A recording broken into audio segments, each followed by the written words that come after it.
Students, welcome to the class. So, in our last class, we discussed about electrical conductivity of the material.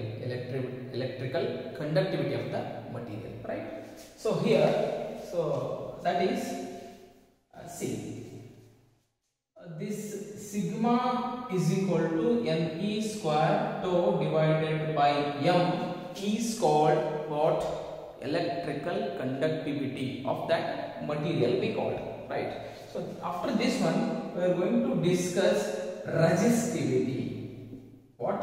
Resistivity. Here resistivity is denoted by rho. Resistivity is denoted by rho C. Here, so then what is resistivity? What is resistivity? The resistivity is defined as the reciprocal of conductivity. The reciprocal of conductivity. Here, this sigma is called as conductivity. We know already. This sigma is called as conductivity. Getting my point? So then here 1 divided by sigma. 1 divided by sigma. What is resistivity? Resistivity is denoted by here sigma. Sorry, rho. So then what is resistivity? Resistivity is the reciprocal of conductivity. Resistivity is the reciprocal of conductivity, right? So keep in mind. Here once again, rho is equal to 1 divided by sigma means what is that? N E square tau divided by m. So then automatically what happens here? M divided by N E square tau. M N E square tau. So this is our resistivity. This is our what? Resistivity. Definition. So right. So this is resistivity. This is resistivity, right?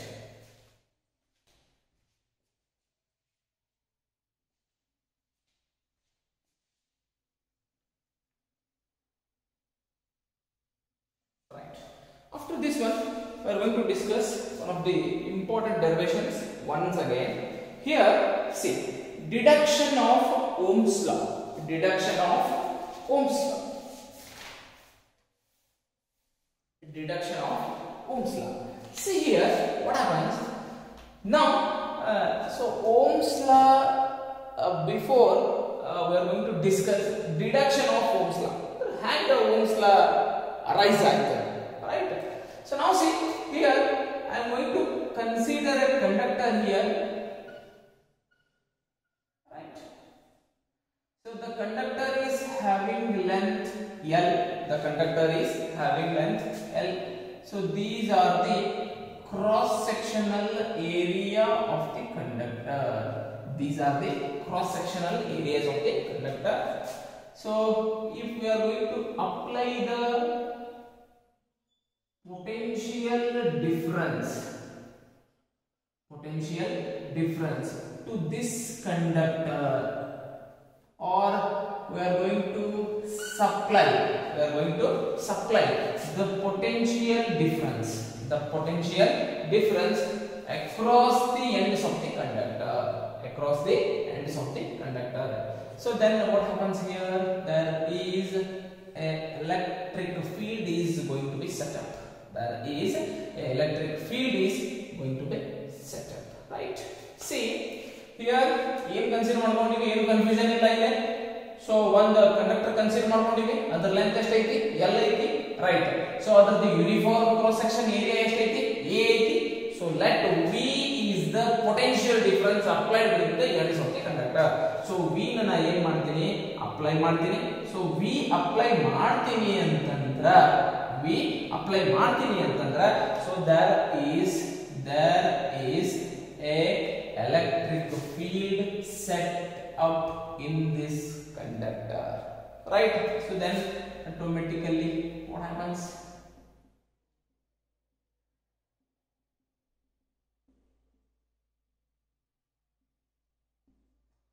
Then automatically what happens here? See, electrons are drifted towards what? Positive end of the conductor with the opposition of electric field direction. electric field direction. ಗೊತ್ತೈತೆ ನಮಗೆ already study ಮಾಡಿಬಿಟ್ಟಿದ್ದೀವಿ ನಾವು. So now see here what happens. Then uniform electric field inside the conductor. ಯಾಕಂದ್ರೆ ಈಗ ನೋಡ್ರಿ ಹೊರಗೆ ಏನಾಯ್ತು, ಒಂದು electric field setup ಆಯ್ತು. ಅವ ಏನ್ ಹೇಳ್ತಾನ, uniform electric field inside the conductor. So before going to the apply the electric field or the potential difference, electric field inside the conductor is what? Zero always. So when we are going to fix a battery supply, a potential difference, so then automatically there will be a potential difference or what a electrical field going to be inside the conductor. So then what happens here? E is equal to V divided by L. E is equal to V divided by L. ಯಾಕಂದ್ರೆ ಒಂದು conductor ಒಳಗೆ electric field ಕೊಟ್ಟಿವಿ ಅಂದ್ರೆ ಅದರ ಒಂದು potential difference ಇರ್ತೈತಿ, ಅದಕ್ಕೆ ಒಂದು ಲೆಂತ್ ಇರ್ತೈತಿ. ಸೊ ಅವೆರಡರದ್ದು ರಿಲೇಷನ್ ಏನಾಗ್ತೈತಿ ಎಲೆಕ್ಟ್ರಿಕ್ ಫೀಲ್ಡ್ ಅಂತಂದ್ರೆ V by L ಆಗ್ತೈತಿ. ಏನಾಗ್ತೈತಿ? V by L. Right. After this ನೋಡ್ರಿ ಏನಿಲ್ಲ, ಕನ್ಫ್ಯೂಷನ್ ಇಲ್ಲ. ಹೆಂಗಂದ್ರೆ E is equal to minus dV by dx. ನಮ್ದು relation between electric field and electric potential, electric field and electric potential. Don't get confused. So ಇಲ್ಲಿ minus ತಗೊಂಡ್ರೆ ಸರಿ, ಇಲ್ಲ minus ತಗೊಂಡಿಲ್ಲ, ನಾನು magnitude ತಗೊಂಡಿದ್ದೆ. ನಾನು ತಗೊಂಡಿನಿ magnitude ತಗೊಂಡಿನಿ. Right. ಗೊತ್ತಿದೆ. So now see here, this electric field exerts a force. This electric field exerts a force. ಹೌದ್ರಿ, ಈ electric field ಈ electrons ಏನ್ ಮಾಡಾಕತ್ತಿ, ಈ ಕಡೆ ಬರಂಗ ಒಂದು force experience ಮಾಡಾಕತ್ತಿ. So what? Force F on free electrons. ಹೌದ್ರಿ, free electrons ಇದ್ದು ಈ electric field setup ಆಗಿದ್ದರೆ ಇವೆಲ್ಲ electrons ಎಕಡೆ ಬರತಾವ್ರಿ, ಈ ಕಡೆ ಬರತಾವ. Clear point? So free electrons due to which electron is accelerated magnitude of electron. ಹೌದ್ರಿ, ಎಲ್ಲ ಎಲೆಕ್ಟ್ರಾನ್ ಈ ಕಡೆ ಎಕ್ಸಲರೇಟ್ ಆಗ್ತಾವ್ರಿ, ಅವಾಗ ಅದಕ್ಕೊಂದು ಎಕ್ಸಲರೇಷನ್ ಬರ್ತೈತ್ರಿ. ಆ ಒಂದು ಎಕ್ಸಲರೇಷನ್ ನ ಏನ್ ತಗೋತೀರಿ ಅಂದ್ರೆ A is equal to F divided by M. A is equal to F divided by M. ನೀವು ಕೇಳಬಹುದು ಹೆಂಗ್ರಿ ಸರ್ ತಗೊಂಡ್ರಿ ಅಂತ ಹೇಳಿ. So here F is equal to Ma. F is equal to Ma. So then what I want here? A. So F divided by M is equal to A. M ಈ ಕಡೆ ತರ್ತೀನಿ, ನನಗೆ ಎಕ್ಸಲರೇಷನ್ ಸಿಗ್ತೈತ್ರಿ. ನನಗೆ ಏನ್ ಸಿಗ್ತೈತ್ರಿ? ಎಕ್ಸಲರೇಷನ್ ಸಿಗ್ತೈತಿ. Right. ಈಗ ನೋಡ್ರಿ F is equal to ಏನ್ ಬರೀತಾನೆ ಅವ? E ಬರೀತಾನೆ. ಹೆಂಗ್ ಬರೀತಾನೆ ನೋಡ್ರಿ? So E is equal to what? E is equal to F divided by Q. E is equal to what? F divided by Q. Once again see here, F I am going to stay there only. So Q I am going to take this side. E into Q. E into Q. Here once again F is equal to what is E? Electric field. What is Q? Charge. Which charge? Electron. E. This is the E. This is the E. Right? So E I am going to write divided by once again M. I am going to call equation number 2. Equation number 2. Right. Now see, in this case where E is the charge, M is the mass of the what? E is the charge of that electron, M is mass of the electron. Mass of the electron. ಗೊತ್ತಿರೋ E ಅಂದ್ರೆ charge, Q ಅಂದ್ರೆ charge ರೀ. ಆ Q ಅನ್ನು ಎದರಿಂದ ಗೊತ್ತಾಗ್ತದೆ? E ದಿಂದ ಗೊತ್ತಾಗ್ತದೆ, electron. Right. And here M is mass of this electron. Mass of this electron. Right. So then see the magnitude of drift velocity. The magnitude of drift velocity. Sir ನೀವು ಮತ್ತೆ drift velocity ಆಗ್ತದೆ. ಹೌದ್ರಿ, electron ಏನಾಗೈತ್ರಿ, ಇಲ್ಲಿಂದ ಇಲ್ಲಿಗೆ drift towards positive and conductor ಆಗೈತ್ರಿ. So ನಾ ಏನಂತೆ ತಗೊಂಡಿದ್ದೆ, ಅದಕ್ಕೊಂದು ಡ್ರಿಫ್ಟ್ ವೆಲಾಸಿಟಿ ಇರ್ತೈತ್ರಿ ಎಲೆಕ್ಟ್ರಾನ್. ಆ ಡ್ರಿಫ್ಟ್ ವೆಲಾಸಿಟಿ ಏನಂತ ಬರ್ದಿದ್ರಿ ಅಂತಂದ್ರೆ ನಾನು Vd is equal to A into tau. A into tau. Sir ಹೆಂಗ್ ಬರ್ದ್ರೆ ನೀವು ಕೇಳಬಹುದು, ನೀವು ಕ್ವೆಶ್ಚನ್ ಮಾಡಬಹುದು. Vd is equal to A into tau ಹೆಂಗ್ ಬರ್ದ್ರಿ ಸರ್ ಅಂತ ಕೇಳಬಹುದು. See here, before we are going to knowing that one, so here T is the average time between two successive collisions. The average time between two successive collisions. So that time is called relaxation time. That time is called relaxation time. Very important relaxation time. Now see, we are going to normal acceleration. Acceleration is equal to what? Rate of change of displacement, velocity divided by time. ನೋಡ್ರಿ, ನಾವು normal acceleration acceleration ಅಂದ್ರೆ the rate of change of velocity is called as acceleration. Now see here, this is the velocity divided by this is the time. So then leave v there only. V is equal to t, take this side, a into t, a into t. So v is equal to 86. ಅದೇ ರೀತಿ ನಾನು ಬರೆದಿದ್ರಿ vd ಅಂದ್ರೆ drift velocity, e ಅಂದ್ರೆ acceleration, t ಅಂದ್ರೆ ನಮ್ದು relaxation time. ನಮ್ದು ಏನೈತ್ರಿ relaxation time. Now see, that's why I am going to write here vd of the magnitude of drift velocity of that electron, vd is equal to a into tau, right? After that one, where what ನಾನು ಹೇಳಿದ್ದೇನೆ ಏನಂತ ಹೇಳಿದೆ ನಾನು, the average time between two successive collisions of electrons, so that is after that one. ನೋಡ್ರಿ ನಾನು ಮಾಡ್ತೇನೆ ಹೇಳಿದೆ tau ಅಂತ ನಾನು ಹೇಳಿದೆ. ನೆಕ್ಸ್ಟ್ ನಾನು ನೋಡ್ತೀನಿ substitute 2 in 3. ಸೊ ನಾ ಏನ್ ಮಾಡ್ತೀನಿ, ಎರಡನೇ ಈಕ್ವೇಷನ್ ಅನ್ನ ಮೂರನೇ ಈಕ್ವೇಷನ್ ಒಳಗೆ ಹಾಕ್ತೀನಿ. ಏನೈತೆ ನೋಡ್ರಿ, vd is equal to a into 2i3. vd is equal to a into 2i3. vd is equal to a into tau, right? a ಏನೈತ್ರಿ ಅದು, e divided by m ಹಾಕ್ರಿ. e divided by m into tau, d divided by m into tau. Same equation ನಾನು ನಿಮಗೆ ಇಲ್ಲಿ ಹಾಕಿ ತೋರಿಸಿದ್ರೆ ಇನ್ನೊಂದ್ಸಲ ಹಾಕಿ ತೋರಿಸಿದ್ರೆ ನಾನು ಅದಕ್ಕೆ ಈಕ್ವೇಷನ್ ನಂಬರ್ ನಾನು ಏನು ಮಾಡ್ತೀನಿ 4 ಅಂತ ಅಂತೇಳಿ.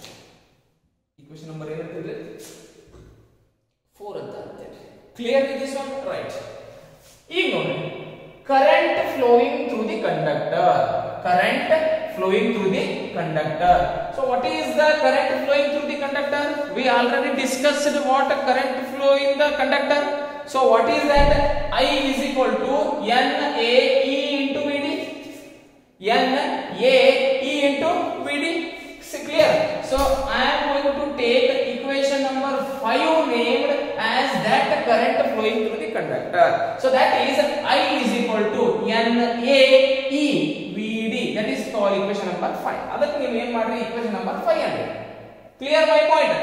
ಏನಿಲ್ರಿ, ನಾ ಏನು ತಗೊಂಡೆ ಇಲ್ಲ, ಫಸ್ಟ್ ಗೆ ಡ್ರಿಫ್ಟ್ ವೆಲಾಸಿಟಿ ಆಫ್ ಒಂದು ಎಲೆಕ್ಟ್ರಾನ್ ತಗೊಂಡಿದ್ರಿ, that is vd is equal to a into tau.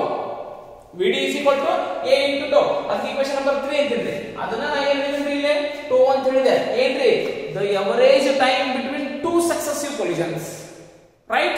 So that time is called relaxation time. ಹೌದ್ರಿ. ಆಫ್ಟರ್ ದಟ್ ಒನ್ ನೋಡ್ರಿ ಏನಾಗುತ್ತೆ, ಡ್ರಿಫ್ಟ್ ವೆಲಾಸಿಟಿ ತಗೋತಿದ್ರಿ ನಾನು ಐತ್ರಿ. ಡ್ರಿಫ್ಟ್ ವೆಲಾಸಿಟಿ ನನಗೆ ಈ ಡ್ರಿಫ್ಟ್ ವೆಲಾಸಿಟಿ ಒಳಗೆ ಏನೈತಿ, ನಂದು ಎಕ್ಸಲರೇಷನ್ ಐತ್ರಿ. ನನಗೆ ಏನು ಗೊತ್ತೈತ್ರಿ, ಎಕ್ಸಲರೇಷನ್ ವ್ಯಾಲ್ಯೂ ಗೊತ್ತೈತ್ರಿ. ಸೊ ಆ ಎಕ್ಸಲರೇಷನ್ ವ್ಯಾಲ್ಯೂ ಅನ್ನ ನಾನು ಇನ್ಪುಟ್ ಮಾಡ್ತೀನಿ. Clear? So vd is equal to e tau divided by m. ಅದಕ್ಕೆ ಈಕ್ವೇಷನ್ ನಂಬರ್ 4 ಅಂತ ಬರೆದಿದ್ರಿ. ಇಲ್ಲಿ ಹಾಕಿ ತೋರಿಸಿದ್ರಿ ನಿಮಗೆ ಒಂದ್ಸಲ. Clear? So current flowing through the conductor ನಿನ್ನೆ ಕಂಡುಹಿಡಿದಿರಿ ನಾವು. Current flowing through the conductor ಏನ್ರಿ, NAVED. ಕ್ಲಿಯರ್? ಅದಕ್ಕೆ ಈಕ್ವೇಷನ್ ನಂಬರ್ 5 ಅಂತಿದ್ರಿ. ಅದಕ್ಕೆ ಏನಂತಿದ್ರಿ, ಈಕ್ವೇಷನ್ ನಂಬರ್ 5 ಅಂತಿದ್ರಿ. ನೆಕ್ಸ್ಟ್ ನೋಡ್ರಿ, ಇಲ್ಲಿ ನಾ ಏನಂತಿದ್ದೆ, ಸಬ್ಸ್ಟಿಟ್ಯೂಟ್ 4 in 5. ಸೊ 4 ಅನ್ನ ನಾ 5 ಒಳಗ ಏನ್ ಮಾಡ್ತೀನಿ, ಸಬ್ಸ್ಟಿಟ್ಯೂಟ್ ಮಾಡ್ತೀನಿ. ಸೊ ಮಾಡ್ರಿ, ಏನಾಗುತ್ತೆ ನೋಡ್ರಿ. I is equal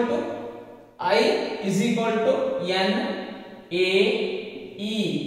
VD ಐತ್ ನೋಡ್ರಿ, ಇಲ್ಲಿ ಈ VD ಬದಲಿ ಇದನ್ನ ಹಾಕ್ರಿ. once again NAE VD. so VD ಬದಲಿ ನಾನು ಬರೆದಿದ್ದೆ E tau divided by m. so ನೋಡ್ರಿ ಏನಾಗುತ್ತೆ, NAE into E square capital E tau divided by m. ಏನಿಲ್ರಿ, VD ವ್ಯಾಲ್ಯೂನ ಈ ವ್ಯಾಲ್ಯೂನ VD ವ್ಯಾಲ್ಯೂ ಯಾರು ಹಾಕಿದ್ರಿ, ಇಲ್ಲಿ ಹಾಕಿ. Clear? ಅದಾಗಿದೆ. I is equal to ಏನಾಯ್ತು, NAE into E square E tau divided by m. Right? So now see here I am going to take or call equation number 6.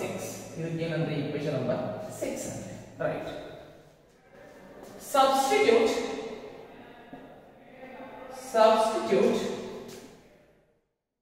equation number 1 in 6. Next order. ನನಗ ಏನು ಗೊತ್ತೈತ್ರಿ? ಒಂದೇ equation ಗೊತ್ತೈತ್ರಿ. E is equal to b by l. Sir ನೀವು ಒಂದನೇ ಯಾಕೆ ತಗೋತೀರಿ ಅದರೊಳಗ ಅಂತ ಕೇಳಬಹುದು. ಒಂದನೇದ್ರೊಳಗೆ ಏನೈತ್ರಿ? ಒಂದನೇದ್ರೊಳಗೆ ಏನೈತ್ರಿ? E ಐತ್ರಿ. Clearly my point. Now see here I am going to put down I is equal to once again n a e square n a e square e to divided by m. ಹೊಳೆ ಬರ್ಕೊಂಡಿದ್ರಿ ನಾ ಬರ್ಕೊಂಡು ಈ ಸಲ value ಪುಟ್ ಮಾಡ್ತಿದ್ರಿ ನೋಡ್ರಿ n a e square n a e square clearly e ಅಂದ್ರೆ ಏನೈತಿ v by l v divided by l into m into clearly now see ಈಗ I is equal to ನಾ ಇದೇ ಈಕ್ವೇಶನ್ ಹೆಂಗ್ ಬರೀತೀವಿ ನೋಡ್ರಿ n a e square to n a e square to divided by l m. So here this is v. ನೋಡ್ರಿ v ಇಲ್ಲಿ ಬರ್ತೈತೆ clearly ಗೊತ್ತಿರಬೇಕು. ಈಗ ನಾ ಏನ್ ಮಾಡ್ತಿದ್ದೆ ನನಗ v ಬೇಕ್ರಿ ನನಗೇನ್ ಬೇಕ್ರಿ v ಬೇಕ್ರಿ ಆರ್ ಅಂತ ತಗೋತೀನಿ ಎಲ್ಲೂ ಒಂದೇ v is equal to v ಅಲ್ಲೇ ಬಿಡ್ತಿದ್ರಿ ನಾ ಏನ್ ಮಾಡ್ತಿದ್ರಿ v ಅಲ್ಲೇ ಬಿಡ್ತಿದ್ರಿ ನೋಡ್ರಿ ಏನಾಗುತ್ತೆ l m ಮ್ಯಾಕ್ ಹೋಯ್ತ್ರಿ l m v ಕಡೆ ಬರ್ತೈತ್ರಿ ಕ್ಲಿಯರ್ ಇವೆಲ್ಲ ಕೆಳಗೆ ಬರ್ತಾವೆ ಏನ್ ನೋಡ್ರಿ n a e square to n a e square to right ಇಲ್ಲ ನೋಡ್ರಿ i ಕ್ಲಿಯರ್ i ಇದು l m ರೀ ಮ್ಯಾಗ್ ಬಂದೈತ್ರಿ n a e square to n a e square to clear ಈ ಈಕ್ವೇಶನ್ ದಾಗ ನಾವು ಒಂದು ಕಾನ್ಸ್ಟೆಂಟ್ ತಗೋತೀವಿ ಏನ್ ಕಾನ್ಸ್ಟೆಂಟ್ ತಗೋತೀವಿ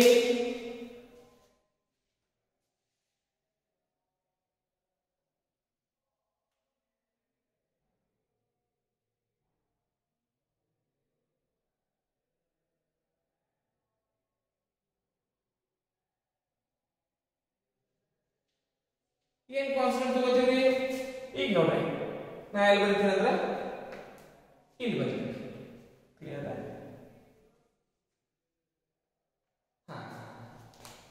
so what is v is equal to Lm divided by Na e square to right here I now here v is directly proportional to I and Lm divided by Na e square to Lm divided by Na e square to is the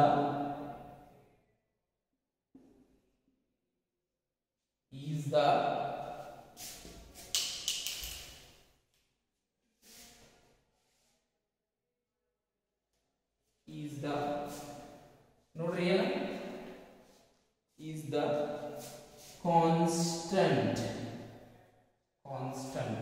for a given conductor ನೋಡ್ರಿ v is equal to I ಅಂದ್ರೆ v is directly proportional to I so v is directly proportional to I ಅರ್ಥ ಬಂದಿದೆ v is directly proportional to I and Lm divided by Na e square to is the constant for a given temperature constant for a given temperature, and see this V is equal to IR. This V is equal to IR. ನಾ ಇದು remove ಮಾಡ್ತೀನಿ. ಏನು remove ಮಾಡ್ತೀನಿ? Proportional remove ಮಾಡ್ತೀನಿ. Proportional remove ಮಾಡಿದಾಗ ನಮಗೆ ಏನು ಸಿಗ್ತೈತಿ? is equal to ಸಿಗ್ತೈತಿ. I ಅಂತ ಬರ್ದೈತಿ. ಮುಂದೆ ಏನು ಬರ್ದೈತಿ? R ಬರ್ದೈತಿ. Here R is called resistance of the conductor. R is called what? Resistance of the conductor. ಈ R ಅನ್ನ ನಾ ಏನಂತ ಹೇಳ್ತೇನ್ರಿ ಅಂತಂದ್ರೆ resistance of the conductor ಅಂತ ಹೇಳ್ತೇನ್ರಿ. ಗೊತ್ತಿರಬೇಕು. ಕ್ಲಿಯರ್? ಇದೆಲ್ಲ ಟರ್ಮ್ ಸೇರಿಸಿ ನಾ ಏನು ತಗೊಂಡಿದ್ರಿ? ಕಾನ್ಸ್ಟೆಂಟ್ ಅಂತ ತಗೊಂಡಿದ್ರಿ. ಕ್ಲಿಯರ್? ಆ ಕಾನ್ಸ್ಟೆಂಟ್ ಸೊ ನಮ್ದು ಏನು ಹೇಳ್ತೈತ್ರಿ? ನಮ್ಮ ಕಂಡಕ್ಟರ್ ದ ಗಿವನ್ ಟೆಂಪರೇಚರ್ ಇರ್ತೈತಿ, ಸೇಮ್ ಇರ್ತೈತಿ for A given constant temperature. Getting? So V is equal to IR. V is equal to IR. Here R is the, here what? R is the resistance of the conductor. Resistance of the conductor. ಗೊತ್ತಿರ್ತೈತಿ. So ಏನಿಲ್ರಿ, first deduction of force ಮಾಡಬೇಕಾದ್ರೆ ನಾ ಏನು ಮಾಡಿದ್ರಿ? ಒಂದು conductor ತಗೊಂಡೆ, ಅದ್ರ length ಎಲ್ಲಿತ್ತು? ಸೊ ಅದ್ರದ್ದು ಕ್ರಾಸ್ ಸೆಕ್ಷನ್ ಏರಿಯಾ ಎ ಇತ್ತು. ಸೊ ಅದಕ್ಕೆ ನಾ ಏನು ಮಾಡಿದೆ? ಒಂದು ಪೊಟೆನ್ಷಿಯಲ್ ಡಿಫರೆನ್ಸ್ ಅಪ್ಲೈ ಮಾಡಿದೆ, ಬ್ಯಾಟರಿ ಸಪ್ಲೈ ಕೊಟ್ಟೆ. ಸೊ ಒಂದು ಎಲೆಕ್ಟ್ರಿಕ್ ಫೀಲ್ಡ್ ಸೆಟಪ್ ಆಯಿತು. ಎಲೆಕ್ಟ್ರಿಕ್ ಫೀಲ್ಡ್ ಸಪ್ಲೈ ಆಗಬೇಕಂದ್ರೆ ಆಲ್ರೆಡಿ ಅದಕ್ಕೊಂದು ಏನು ಬಂತು? ಇಲ್ಲಿ ಎಲೆಕ್ಟ್ರಿಕ್ ಫೀಲ್ಡ್ ಬಂತು. ಅದು ಏನಿತ್ತು? B/L ಇತ್ತು. ಇದಕ್ಕೆ ಈಕ್ವೇಷನ್ ನಂಬರ್ 1 ಅಂದಿದ್ದಾರೆ. ಸೊ ಆಮೇಲೆ ಈ ಎಲೆಕ್ಟ್ರಿಕ್ ಫೀಲ್ಡ್ ಆಗ ಬಂದಿದ್ದ ಸೊ ಒಳಗ ಎಲೆಕ್ಟ್ರಾನ್ಸ್ಗೆ ಒಂದು ಫೋರ್ಸ್ ಎಕ್ಸ್ಪೀರಿಯನ್ಸ್ ಆಗತ್ತೆ. ಆ ಫೋರ್ಸ್ ಅಲ್ಲಿ ಏನಾಯ್ತ್ರಿ? ಎಲೆಕ್ಟ್ರಾನ್ಸ್ ಎಕ್ಸಲರೇಟ್ ಆಗತ್ತು. ಸೊ ಎಕ್ಸಲರೇಟ್ ಆದ ತಕ್ಷಣ ಏನಾಯ್ತ್ರಿ? Force what divide by m. m ಅಂದ್ರೆ f ಅಂದ್ರೆ ಏನಾಯ್ತ್ರಿ? E into E ಆಯ್ತ್ರಿ. E into E divide by m. So ಈ ವ್ಯಾಲ್ಯೂ ಇಕ್ವೇಷನ್ ತಗೊಂಡು ಆಮೇಲೆ ಏನು ತಗೊಂಡಿದ್ರಿ? ಆ ವೆಲಾಸಿಟಿ, ಎಲೆಕ್ಟ್ರಾನ್ ಒಂದು ವೆಲಾಸಿಟಿ ಇರುತ್ತೆ. Velocity is equal to this much ಆಯ್ತ್ರಿ. ಆಮೇಲೆ 2 ಒಳಗೆ 3 ಹಾಕಿದ್ರಿ. ಸೊ 4 ಒಳಗೆ 5 ಸಬ್ಸ್ಟಿಟ್ಯೂಟ್ ಮಾಡಿದ್ದು, 4 ನ 5 ಒಳಗೆ ಸಬ್ಸ್ಟಿಟ್ಯೂಟ್ ಮಾಡಿದ್ರಿ. ಈ ಈಕ್ವೇಷನ್ ಬಂತ್ರಿ. ಆಮೇಲೆ ಈಕ್ವೇಷನ್ 1 to 6 ಮಾಡಿದ್ರಿ. ಸೊ ಈ ಈಕ್ವೇಷನ್ ಬಂತು. ಅವಾಗ ನಾ ಏನು ಮಾಡಿದೆ? ಇದನ್ನ ಕಾನ್ಸ್ಟೆಂಟ್ ಮಾಡ್ಕೊಂಡ್ರಿ. Lm divide by Na e square tau. So I ಏನೈತೆ ಇಲ್ಲಿ? ಸೊ ಡೈರೆಕ್ಟ್ಲಿ ಪ್ರಪೋರ್ಷನಲ್ ಟು ಎದಕ್ರಿ? Potential difference. ರೈಟ್? ಸೊ ಅವಾಗ ನಮಗೊಂದು ಕಾನ್ಸ್ಟೆಂಟ್ ಸಿಗ್ತದ್ರಿ ಇಲ್ಲಿ. ಆ constant R. That R is what? Resistance.